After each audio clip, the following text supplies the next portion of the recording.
nên đó nên em thọt vì ta ôm mà xa tết đầm bầy ơi bông ôn mưa chụp ba này mà nó ba camera mới đi đang chụp ba tình trào ấy đang chụp ba khu sòng đấy nhưng thọt xem mà bông ôn mưa và bạn trắng xem mai cái to trắng bông ôn mà này giật trứng bún và nó này thì nó bông ôn này thì xem mai đó là ôn này nâng xem mai về không có chỗ nào đây là hột nó mà rột trâu nằng xa với trâu máu hai xài pin xài chứ một con này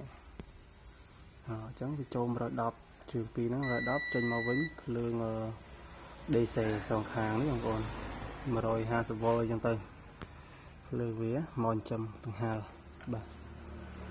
chứ một con thơ tay trong chân mất tới một con mà bãi vùng đi một con đã dồn một thống một con sạc xài này pi xài đó buộc đỏ nhưng mới tới này pi xài trên mặt nó đã dồn được ra của bạn này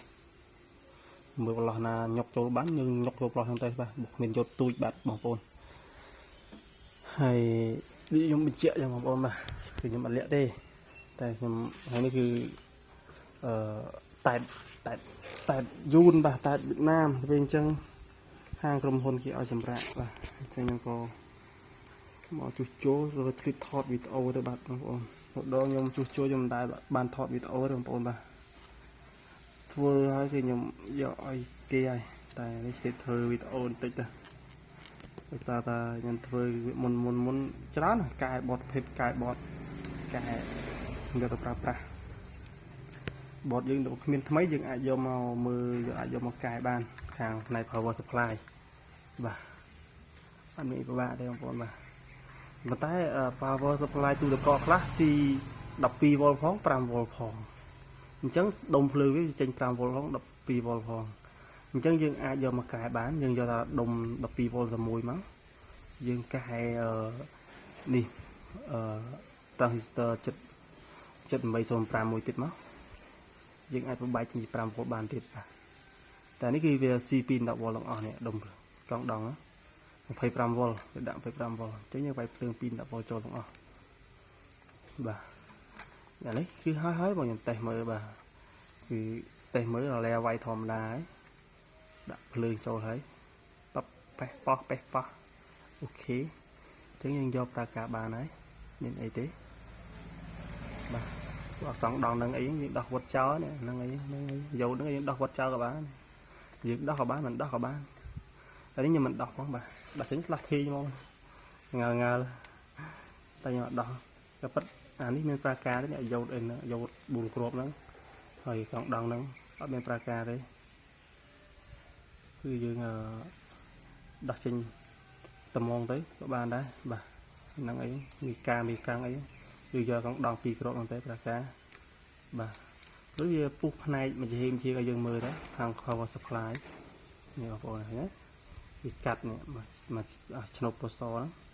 វាកាត់រហូតលើជុំវិញនេះគឺផ្នែកខាងគ្រប់គ្រងបញ្ជានេះសំខាន់ CPU នេះចែកចាយបញ្ជាទៅលើ sensor វាស្តង់កាត់តកអីគឺវាអ្នកគ្រប់គ្រងលើទាំងអស់តានេះខូចយើងបោះចោលហើយអាហ្នឹងតាខូចយើងដូរអាការទេបងប្អូនបាទបញ្ជា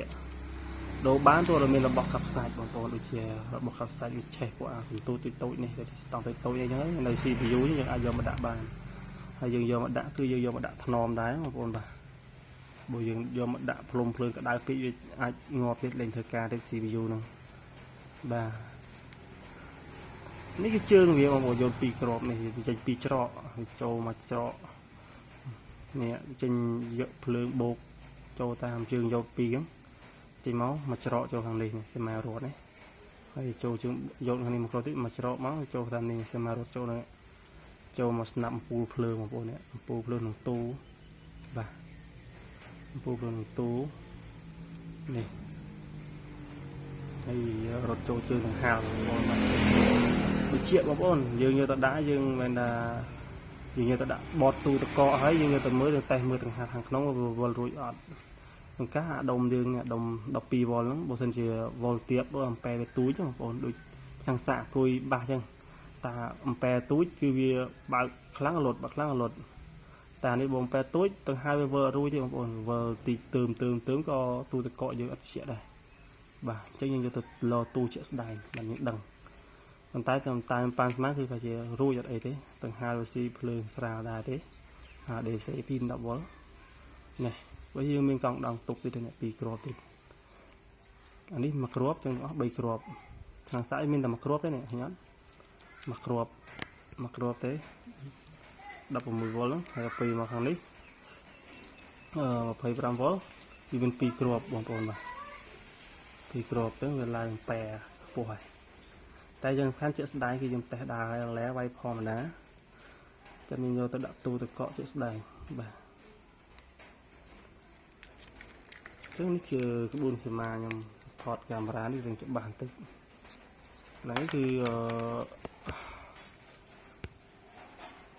ជ្រឿងភ្លើង220ស្នាប់នេះ